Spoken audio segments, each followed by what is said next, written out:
Bismillahirrahmanirrahim, melanjutkan konten volume yang pertama berkaitan dengan sholat jamaah sampai kepada keutamaan sholat berjamaah. Salah satunya adalah hadis yang potongannya di konten pertama itu sampai kepada orang yang menyucikan diri terus kemudian bersuci, summa ya'madu ila masjidin min hadhil masajid, kemudian pergi ke masjid dari masjid-masjid ini, illa kataballahu lahu bikulli khutwatin yakhtuha hasanatan, maka Allah akan menetapkan, menuliskan bagi orang itu setiap langkahnya satu kebaikan. Wa yarfa'uhu biha darajatan, dan Allah mengangkat karena satu langkah itu darajatan, satu derajat, satu langkah satu derajat, dua langkah dua derajat, begitu seterusnya. Wa yahuttu anhu sayi'atan, dan Allah akan menghapus satu dosanya, satu kejelekannya, satu langkah satu derajat dinaikkan, satu dosanya dihapus oleh Allah Subhanahu wa taala. Wa laqad ra'aituna wa ma yakhtalifu anha illa munafiqun ma'lumun nifaq.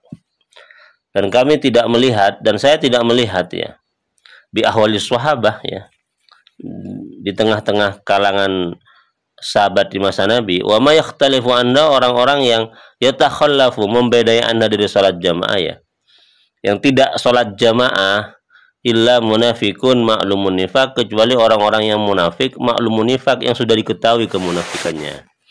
Jadi hanya orang munafik yang tidak mau salat jamaah. Itu yang diketahui oleh perawi hadis ini ketika melihat keadaan orang-orang di zaman Nabi. Ya, juga sama mungkin di zaman sekarang yang tidak sholat jamaah itu termasuk munafikun ma'lumun nifaq. Walaqad kana rajulu yu'ta bihi yuhadi baina rijlaini hatta yuqamu fi shaffi.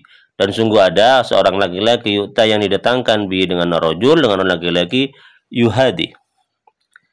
Yuhada baina rijlaini. Ini yuhada ini al-mustasnad. Iya.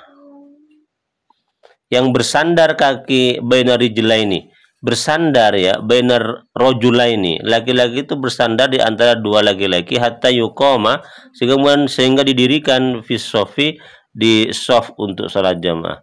Artinya karena ini menunjukkan betapa orang di masa sahabat Nabi itu sangat gandrung untuk salat berjamaah, sampai kemudian dia itu melekat di antara dua kaki di shaf ke tempat dia berdiri, begitu. Ini sebuah bahasa kiasan tentang syiddatil hirsi ala sholatil jamaah min ashabin Nabi, tentang kuatnya semangat untuk sholat berjamaah di kalangan para sahabat Nabi. Itu fadilah yang pertama dari sholat jamaah. Selanjutnya, wa anna aidan nurul muslim yaumal qiyamah. Sesungguhnya salat jamaah itu aidan juga nurul muslimi, adalah cahaya orang muslim yaumal qiyamah, pada hari kiamat. Jadi orang yang berjamaah kelak di hari kiamat akan memancarkan cahaya di wajahnya. Kama fi qauli, sebagaimana dalam perkataan Rasulullah SAW, basyiril masyaina fi zulami ilal masajid binurit tam yaumil qiyamah. Berilah kabar gembira kepada orang-orang yang berjalan pada kegelapan malam, ilal masjid, ke masjid, binuri, dengan cahaya atam yang sempurna, yaumil qiyamah, pada hari kiamat. Wajahnya akan bersinar pada hari kiamat sebagai barakah, sebagai fadilah karena sholat berjamaah. Wa akadul jamaati fi ghairil jum'ah. Wa akadul jamaati fil jum'ah jama'atus subuh summal isya summal asri. Paling kuatnya sholat jamaah selain sholat Jumat yaitu adalah sholat jamaah, sholat subuh, sholat isya, dan sholat asar. Jadi sholat subuh yang pertama, sholat isya yang pertama, sholat asar yang pertama, itu merupakan sholat yang memiliki prioritas terkuat untuk dilakukan secara berjamaah. Lil haditsainil atiyah, ini berdasarkan dua hadis. An Abi Hurairah anna Rasulullah sallallahu alaihi wasallam, sesungguhnya Rasulullah sallallahu alaihi wasallam qala, bersabda, lau ya'lamun nasu ma fin nida' was-shafil awal, anda kata orang tahu nikmat hakikat anugerah yang Allah berikan pada adzan dan shafil awal dan shaf pertama, summa lam yajidu illa ayastahimmu alaihi lastahammu alaihi.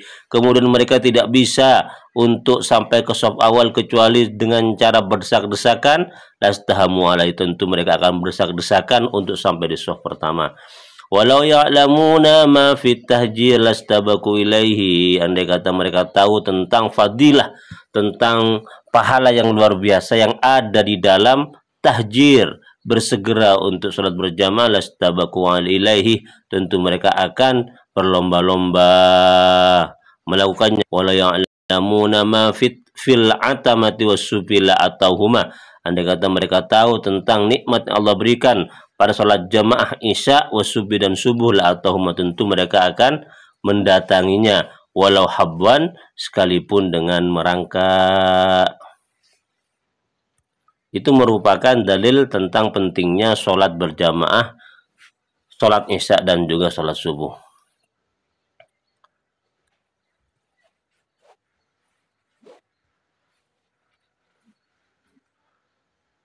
Wa Utsman bin Affan, dan dari Utsman bin Affan, sahabat Utsman bin Affan radhiyallahu anhu, semoga Allah meridainya.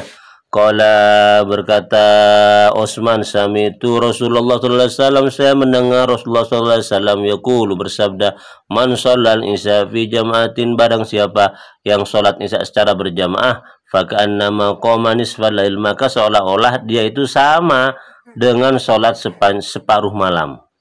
Man shalla subha jama'atan, barang siapa yang salat subuh secara berjamaah, fa ka'annama shallal laila kullahu, maka seolah-olah yaitu salat sepanjang malam. Amal asru, maka adapun salat asar, fali annaha, maka karena sungguhnya salat asar itu as-sholatul wusta, adalah salat usta, salat usta.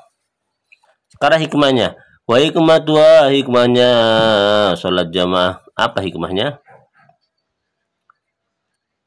Tahqiqut ta'lif wa ta'arufi, tahqiqut ta'lif wa ta'arufi wa ta'awuni bainal muslimin, yaitu untuk menciptakan rasa cinta, kenal dan saling tolong-menolong di antara kaum muslimin.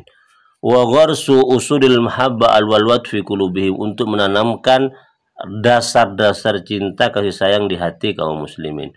Wa isyaruhum bi annahum ikhwatun mutasyawuna mutadhamuna fis sarra wad dharra, dan juga untuk menciptakan rasa, satu persepsi, satu keyakinan bahwasanya mereka itu adalah satu saudara yang sama, yang saling menanggung beban dalam kegembiraan dan dalam kesusahan. Duna farikin bainahum fid darajati, tidak ada perbedaan di antara mereka baik dalam urusan derajat, warudbati pangkat, awil hirfati profesi, awil sarwati kekayaan, wal jah dan juga pangkat, awil logina wal fakri, atau yang kaya, wal fakri dan miskin, semuanya sama, dirasakan sama ketika mereka sudah melakukan sholat jamaah. Itu adalah hikmahnya sholat berjamaah. Demikian, semoga bermanfaat.